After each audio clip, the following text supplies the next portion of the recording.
Hi guys, today we will talk about how to fix Telegram bot not working on settings.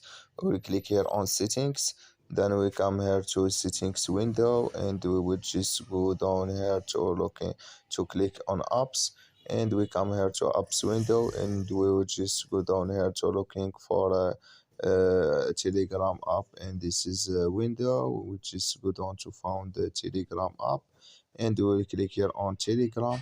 Then we come to next window here. We will click here on force stop and we will click here on OK. Then we will click here on storage and we come to storage window. We will click here on clear cache.